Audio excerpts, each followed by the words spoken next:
Hello, everyone, and welcome to the Cybersecurity and Infrastructure Security Agency's Incident Response Training Series. Today's event is a 1-hour awareness webinar, IR 107, Introduction to Network Diagramming. We're so glad you could join us today. Next, I'll introduce today's instructors, I'll share some disclaimers, and then we'll get started. Today, we have Mike and Kobe as our instructors. Mike is a senior cybersecurity consultant for Motorola Solutions and has over 20 years of experience in the field of cybersecurity. He is retired from the Air Force and has supported CDM and various DHS training and awareness programs for nearly 9 years. Kobe is an information security professional with over 20 years of experience in both the government and private sectors. His professional activities have included incident handling, forensics, penetration testing, vulnerability and risk assessments, course material creation, and instruction. While we have Mike and Kobe as our main instructors today, we also have a team of folks on the call ready to help answer any questions you may have. Now, a few disclaimers before we get started. Thank you again for attending today's course. It is now my privilege to welcome Mike, who will begin today's course. Over to you. All right. Good morning, everyone. Thanks for the introduction, Cindy. So thanks for attending. I don't know what time zone. We usually have folks from all over the world. So good morning, good afternoon, good evening, wherever you're dialing in from.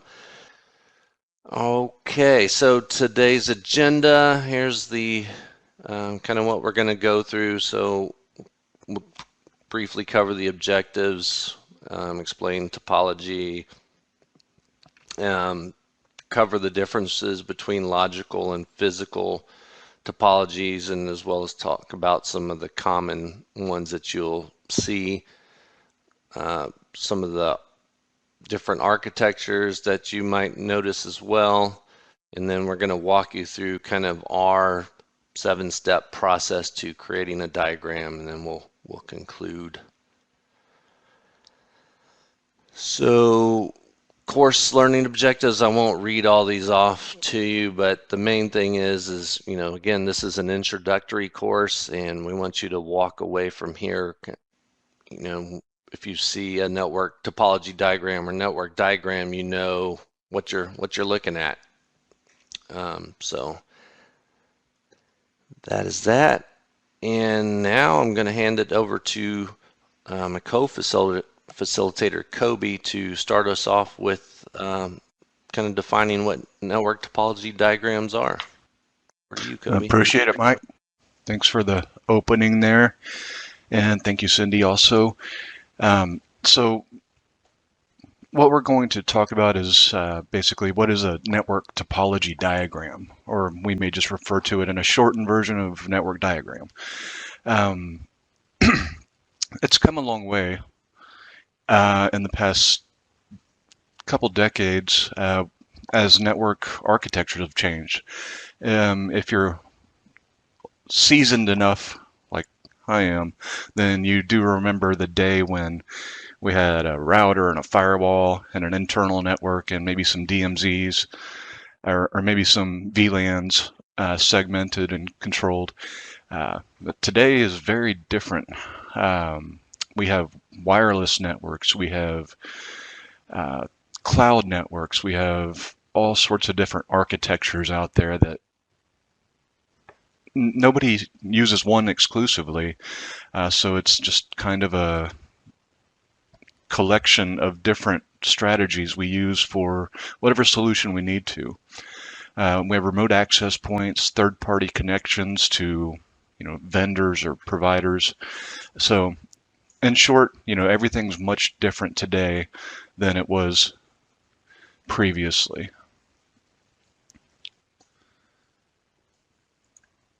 Okay, 1 second here, having some.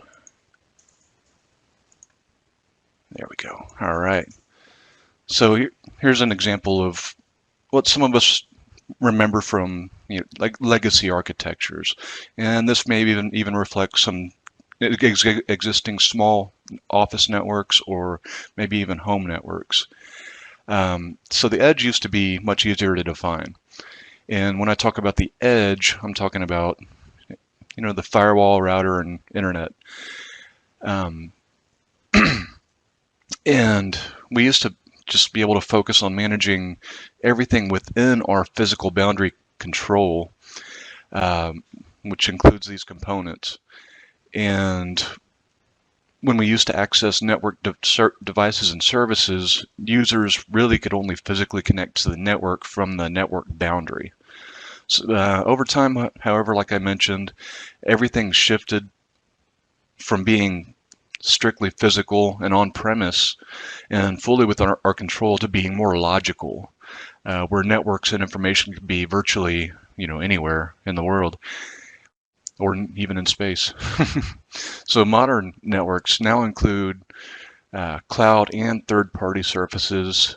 Many of you have heard of the AASs, the infrastructure as a services, software, security, even ransomware as a service exists now. So lots of interesting services out there that aren't on your physical topology. So this has really evolved because organizations don't have to dedicate endless IT resources and money and can outsource them to third-party providers, which makes everything more efficient and also helps with remote access capabilities for all of the users and employees and so forth. So here's a look at more modern architecture, where we're at now, and this is just a visualization, simple, but one of the things you can easily create quickly within any of these diagramming applications that exist out there.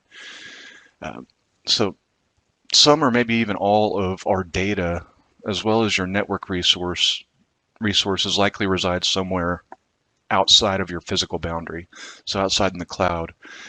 And since all these network architectures have changed, the way they need to be secured has also changed. And with the dynamic nature of today's networks and all the requirements that are there, it's important to know how these networks are structured and designed so we can better see and better understand how to better secure them. Network diagrams help us with this because they provide us a map, a visual representation of how our networks are organized both physically and logically, as well as how certain nodes are arranged, connected, and how they relate to each other, as well as to the organization, any external resources, and the public internet. So these diagrams help us see where we might need to shore up our defenses to protect critical or sensitive data, or see where we might need to focus troubleshooting efforts to increase network performance. They can also help us to quickly determine where we need to prioritize efforts should a breach occur, or help us see where potential downstream impacts are when particular changes are made to the networks.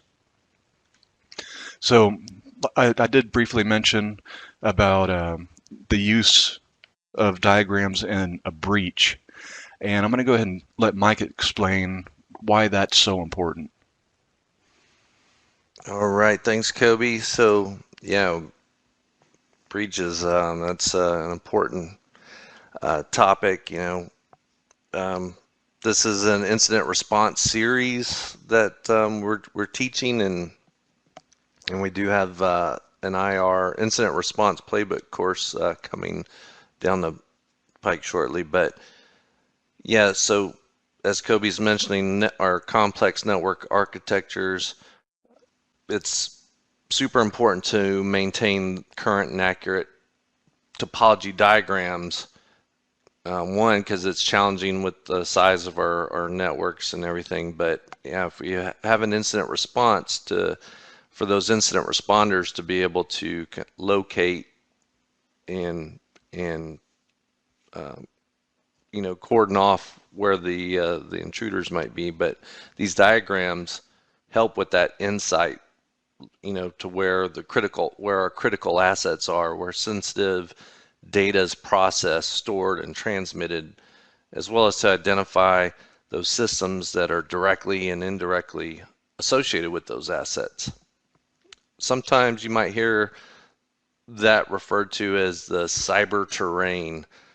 Um, Additionally, this insight can help with associating high value identities, including people and processes, which must be monitored and scrutinized both before and after a possible compromise. Should your organization ever experience a compromise and require the assistance of an incident response team or cyber threat hunting team, these teams are typically going to want to see your network topology diagram early in their process. As you can see on the screen here, this is our engagement timeline graphic. So once an RTA, which stands for Request for Technical Assistance, and that's for the non-federal government side, or an FNA, which is Federal Network Authorization for those federal government entities.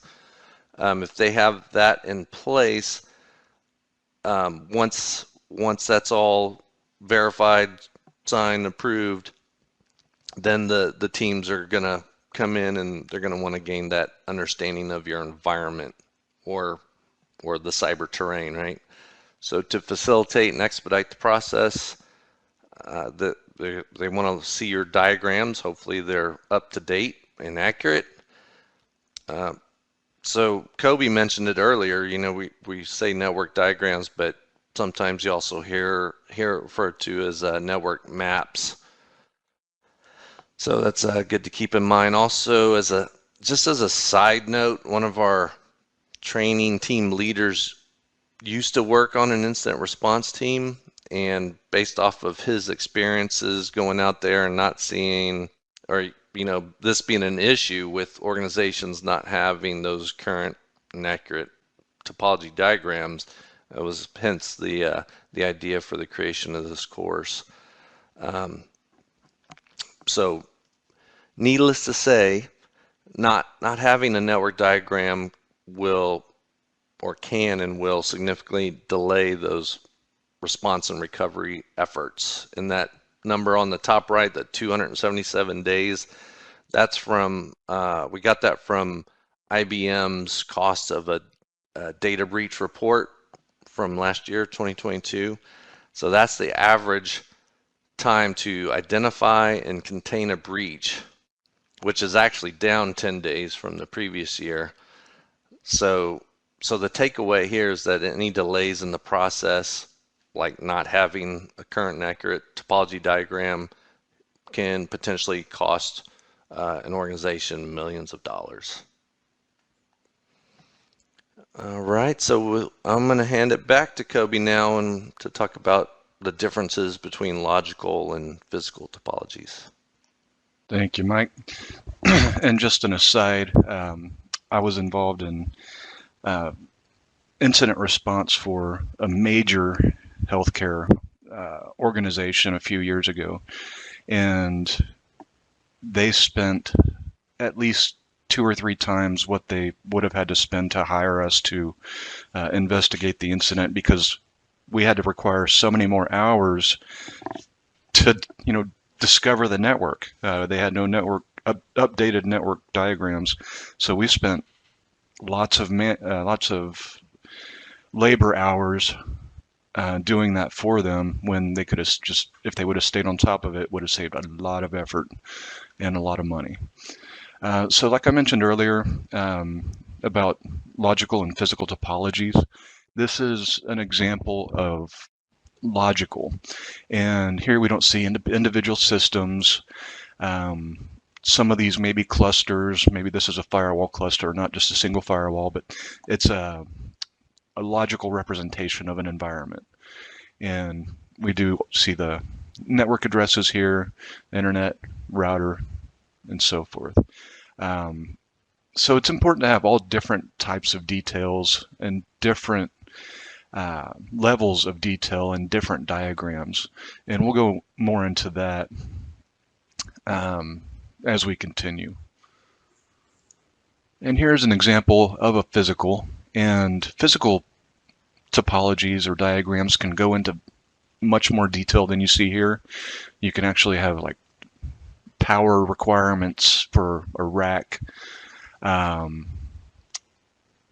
individual IP or MAC addresses. You can have application and application flows.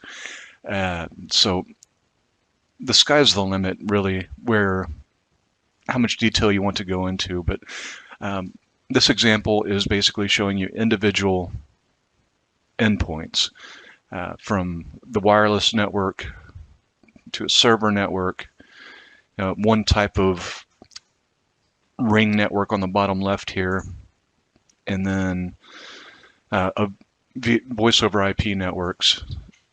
So more specific information that we delve into here. So now I'm gonna go ahead and let Mike talk about different topology types, both traditional and modern. Over to you, Mike. All right, thanks, Kobe. So yeah, topology types. I know some of you are looking at this and thinking, oh, bus, ring, we don't use those anymore. And you are correct if that was your thought.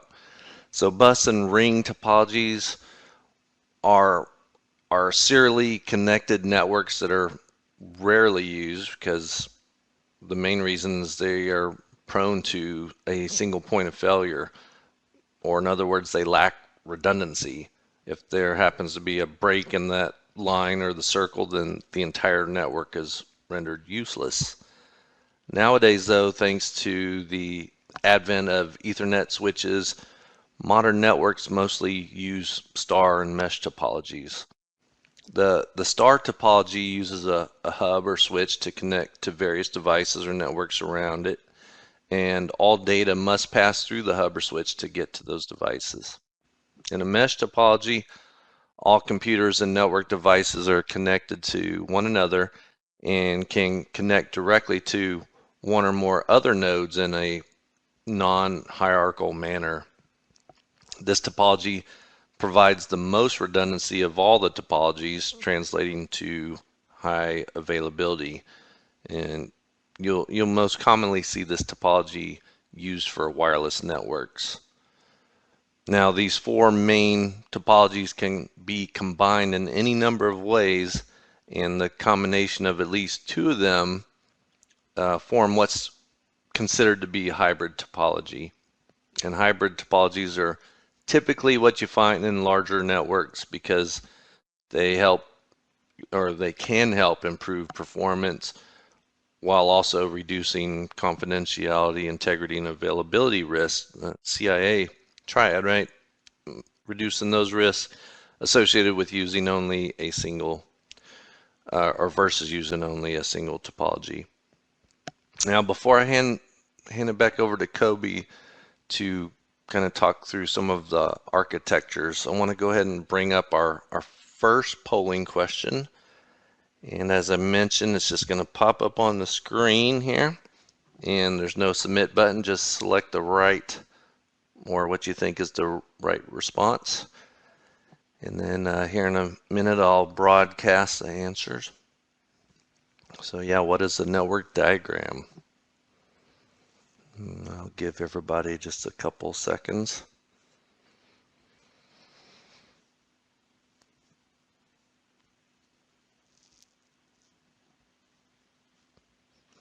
All right, I still see a few responses coming in.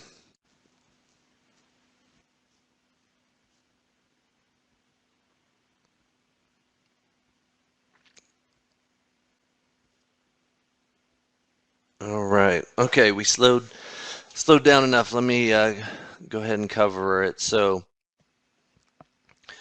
yeah, it gave us several options, and I know a little bit of trickery with the wording on diagram and map, and if you remember, we discussed this can be referred to both ways. So the correct answer here is D, all of the above. Yeah, so as we mentioned, it shows how it's connected and to the cloud and third-party services. It shows the interrelation of physical and logical assets and indicates how security is architected. And the architecture piece, we didn't really get into that, but we're going to here shortly. All right, so I'm going to hand it back over to Kobe. Close this. Oh, I'm sorry, I didn't broadcast it, but we got it. So.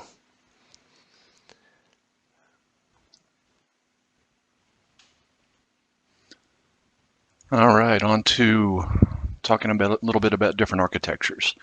So there's a lot going on in this slide right here. You don't need to memorize any of it. It's just an example of the endless varieties of and combinations of networks that you can have. So,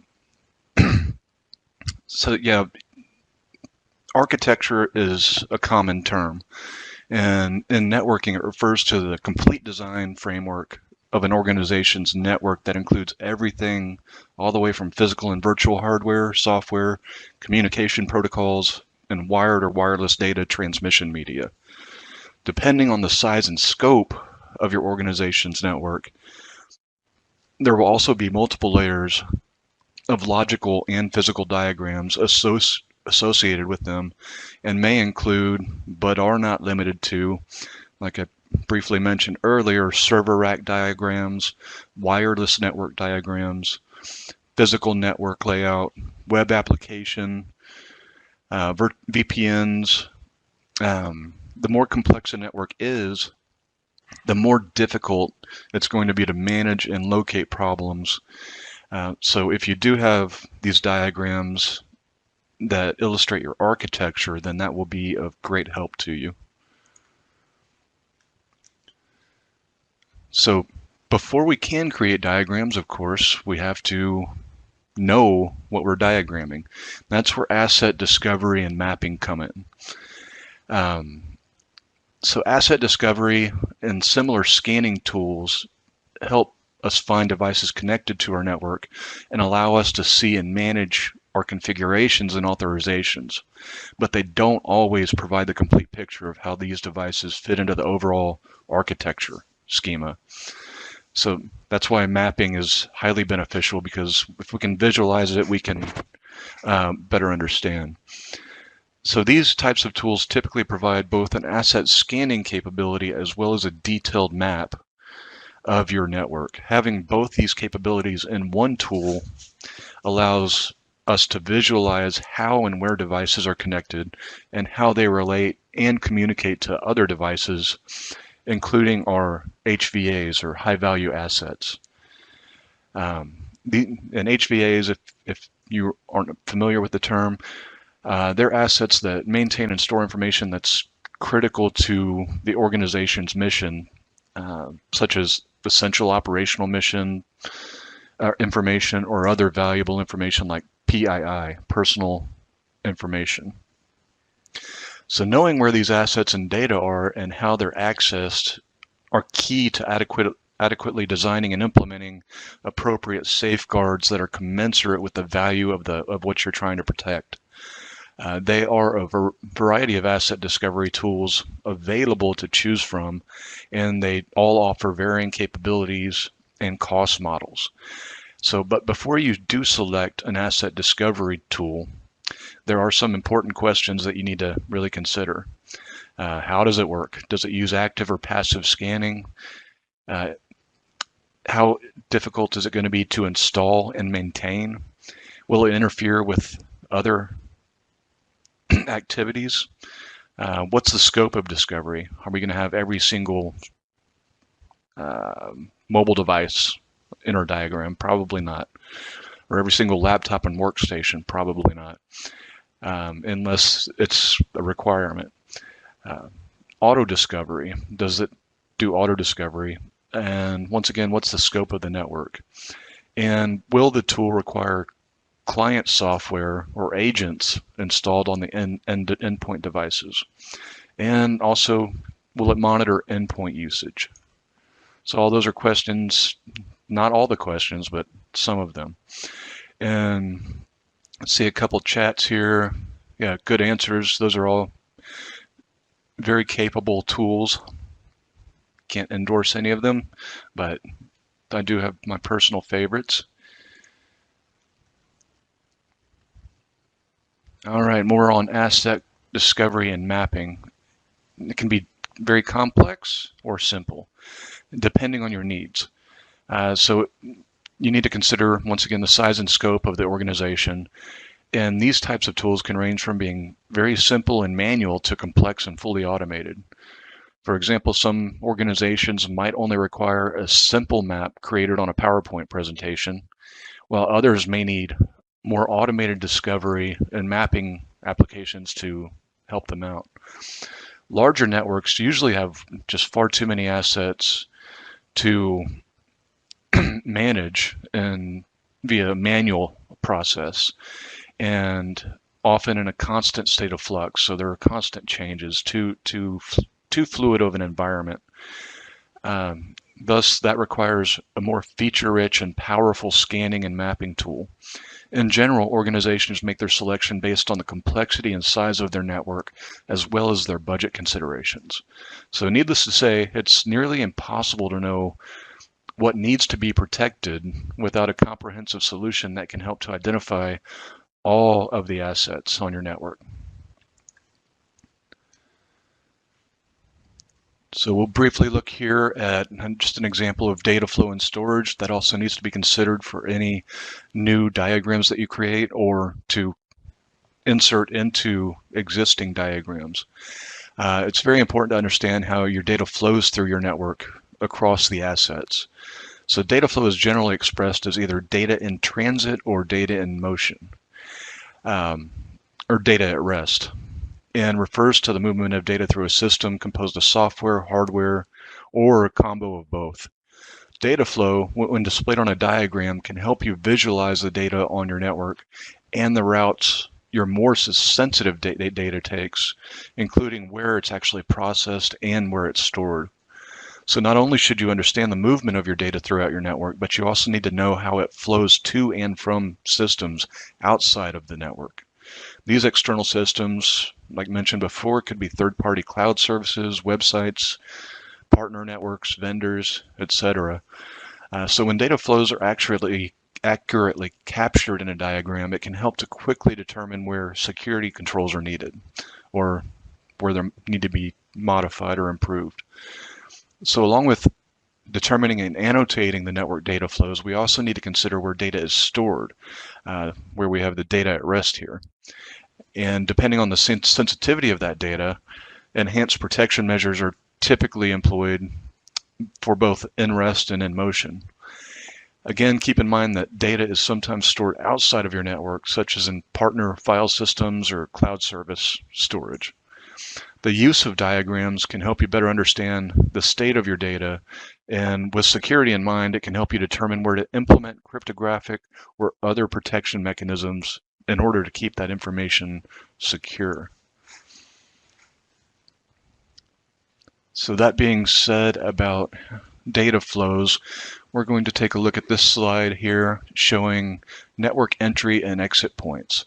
It may look very busy, but if you sit down with it for a while and study it, then it all makes a bit of sense. And for anybody with knowledge of their own architectures, it'll definitely help. So it's very important to see where data comes in and comes out of your network. You need to know that to appropriately control and monitor that data flow. So some questions here that we need to use or create a diagram to help us answer is: remote access authorized? Are the access points wired or wireless? Where does the network connect to the internet? or external services. What kind of data and how much is being allowed to exit your network? So in many cases, external connections must pass through a DMZ, or the long term is demilitarization zone. So what that is a perimeter network segment that is logically between internal and external networks. And its purpose is to enforce the internal network's policy for external information exchange and to provide external untrusted sources with restricted access to releasable information while shielding the internal networks from outside attacks. And that is a quote directly from NIST, the National Institute for Standards and Technology. So with federal systems in particular, all IT support services requiring external resources like email and web go through that DMZ to isolated, untrusted, but very necessary services from your internal network. So currently there are more and more connections to services that are external to the network. Like mentioned several times, cloud has become so much more popular, and things like Office 365 or Microsoft 365 and numerous other types of applications, HR applications, marketing applications. So we see that illustrated in this slide.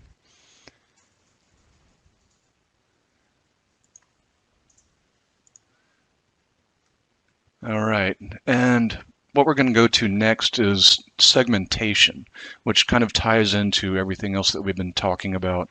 And I'm going to go ahead and let Mike explain how segmentation is and how important it is. All right.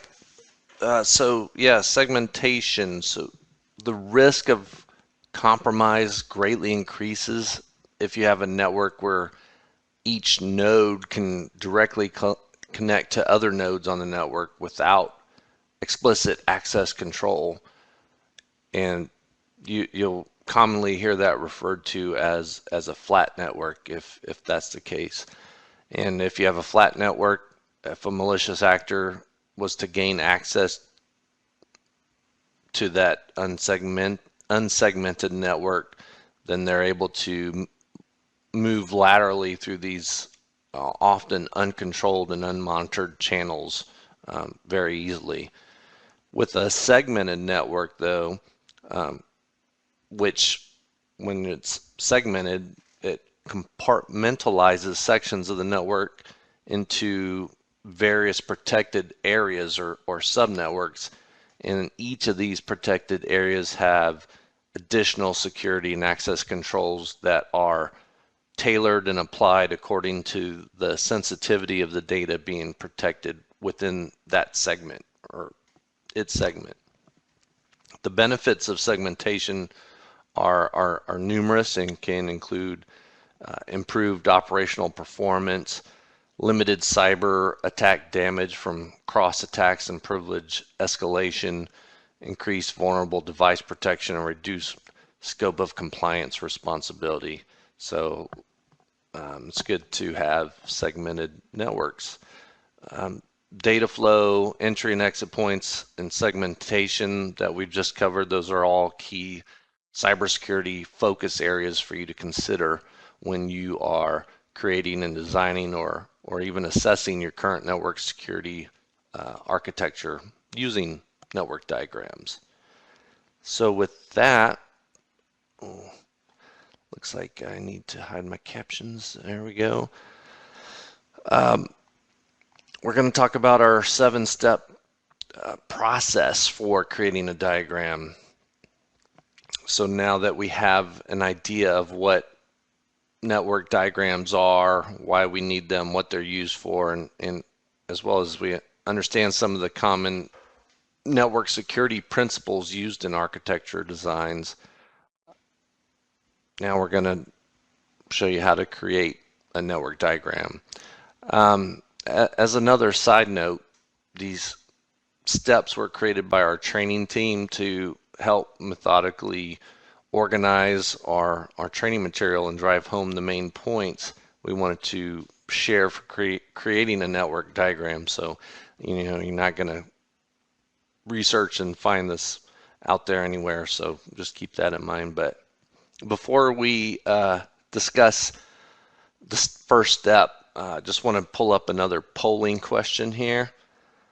And here we go. So why are network diagrams important to have and keep updated?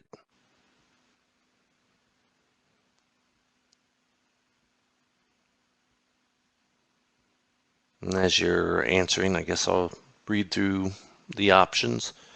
They help organizations to see if security measures in place are commensurate with the high value assets they are meant to protect.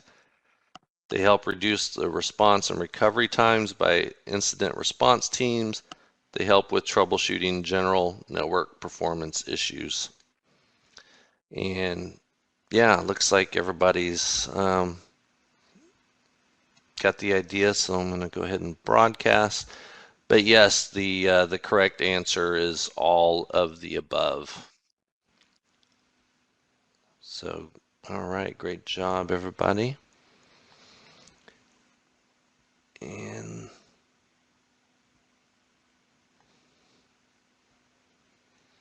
so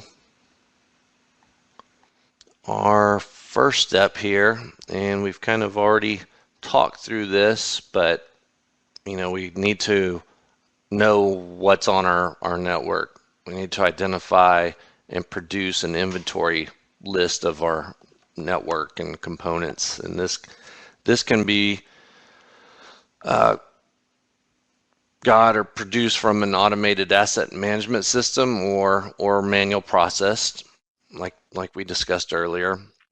The list at a minimum should contain standard asset information, including asset names, types, models, and IP addresses, as well as external services information obtained from remote sites, cloud services, and the entry and exit points to these services.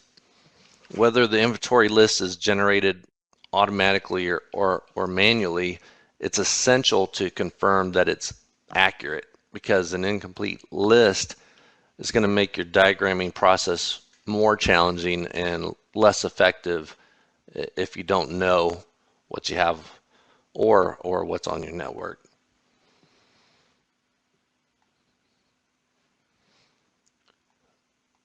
So once you kind of know everything that's on your network, this isn't required, but we recommend that you kind of have a general idea before you start doing it with an application. But sketch out your diagram. It helps you to understand how the components relate and communicate. The main idea here is that you want to organize your thoughts and have a general idea on how each component or node's connected and related to, prior to building your diagram.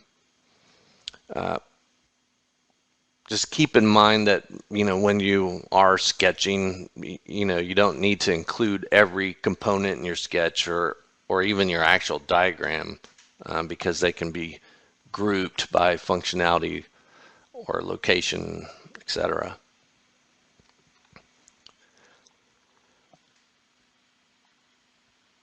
Our step 3, it's time to select the best diagramming application for your needs. The use of software application can help aid in the creation and maintenance of a network diagram and make it easier to read, to interpret, and share with other people within your organization. There's a wide variety of network diagramming applications available out there, from tool-specific software to cloud-based subscriptions. And I was reading the chats earlier, we're going to show a brief demo here using draw.io, but there's so many out there. And you more than likely already have software that gives you the ability to create a diagram. Like most of us have PowerPoint, for example, right? And it's not the best, but you can use it. There's several factors that you should consider during your selection process, like the size and complexity of your network, licensing costs, availability, user preferences, is how ease of use, how easy is it to use. So now that you know what diagramming software you want to use, now we're going to go to our next step, which is to select a template. And with that, I'm going to hand it back over to Kobe to talk about that. All right, thank you, Mike. 1 second, replying to a message here. All right. So, yes, any application worth its weight is going to have available templates. And this saves us a ton of time. You can go in, find a template that best represents your environment, your network, and just open that and modify it. So this is a lifesaver. I'm no expert in diagramming networks, although I've had to diagram many. It's a very kind of almost creative and artistic process. So templates, which I have no skills in the creative environment. So that's why templates help out so much, is because they give me a starting point where I can just build onto it or change things. And so, especially if you have large networks, these can save you tons and tons of time.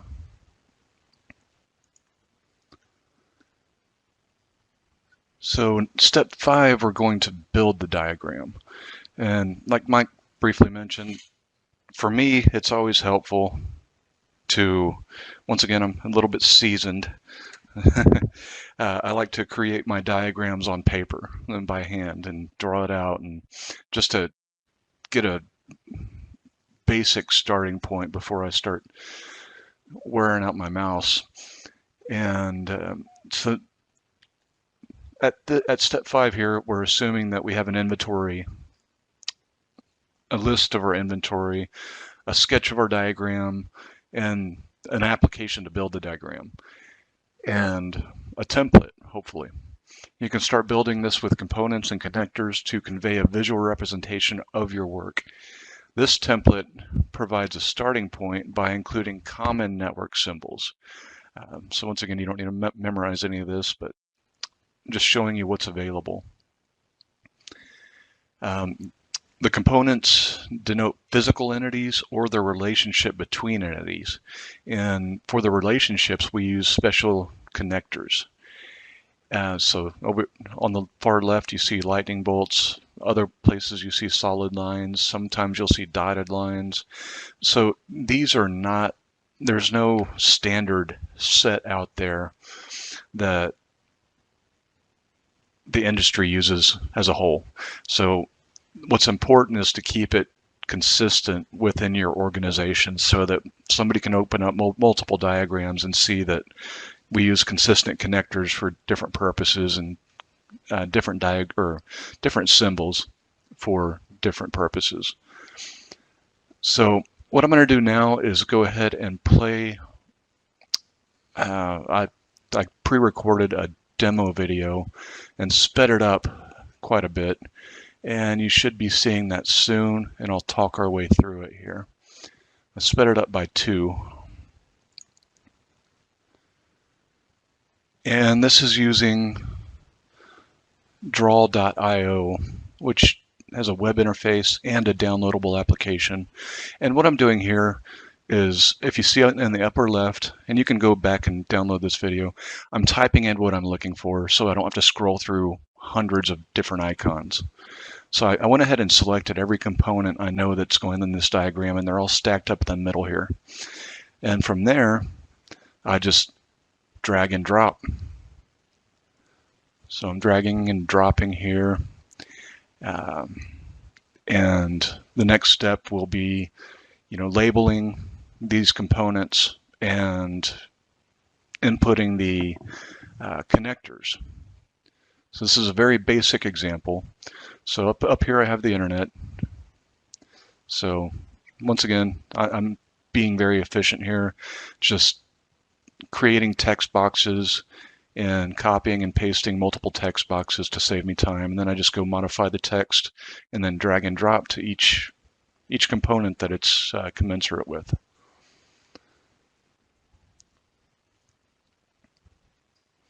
And once again, this is sped up double, so it actually takes longer than this unless you're really good. I need more text boxes, so I do more copy and paste in. Cloud services. Now time for the connectors.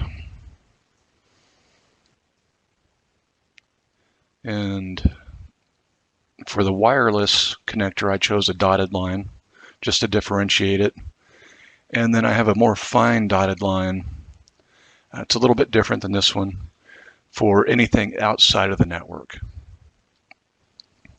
Now for everything hardwired inside of the network, I have a solid line or a solid connector.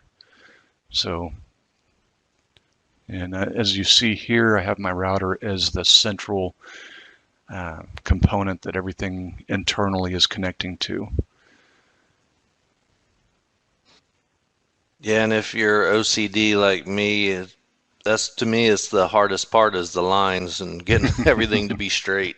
So it's not perfect. It's a little bit messy, but it's just showing you how quickly you can create a basic network diagram. So, like I said, that should be available. I don't know if it's available in the files pod or not. I don't think so. But we'll go back to the presentation here. And once again, that was draw.io. That's the actual website. And it's a really good open source tool. I'm not putting or promoting it, but that's what we chose to use for this since everybody can have access to it. All right, step 6 here, creating a legend. This is also important because somebody new to your conventions and your network diagramming may not understand all of the symbols, or they may not be very clear. So creating a legend gives somebody a quick way to reference what they're looking at. So it's very simple, tells you what you're looking at, and can really accelerate somebody's understanding of your environment. All right, and lastly, this is one of the most important things, is maintaining your diagram. Because if you don't, you're going to have to start from scratch. I'm telling you, if you don't maintain it on a regular basis, you're going to have to start from scratch, which is so very much time consuming and resource intensive. So with the organizations that I've been with, I've always made it a focus that we implement updating diagrams with any kind of change management process or change control meetings, that we document it, we task it to somebody to update, and that it stays updated with the, like I said, ever-changing environments that we have these days. All right, Mike, let's see what people have learned. I'm gonna turn it over to Mike to ask a few knowledge check questions. Yeah, thanks, Kobe. I think because we are running out of time and I want to give everybody a chance to answer some of our end of course questions and get their certificate of attendance, we are going to skip by this last little bit of knowledge checks. So let's go ahead and get into the summary. In conclusion, you should now be able to define what a network topology diagram is and how it can help your organization visualize where potential security weaknesses are, help with troubleshooting network performance issues, and help, ultimately, if you do have an incident, that it will help to speed up that incident response time. You should also have a better understanding of network architecture security principles and designs, like segmentation, for example, and you should know what our 7 general steps are to creating and maintaining a network topology diagram. We have a couple of slides for resources on where we gathered some of the information here that you can go back and click on. So if you download the slide presentation, you'll have this. We have this additional resources that cover some of our training material and general CISA sites that you can get more information for our incident response training, as well as cybersecurity training and insights. And so with that concludes today's training, our introduction to network diagramming. And thank you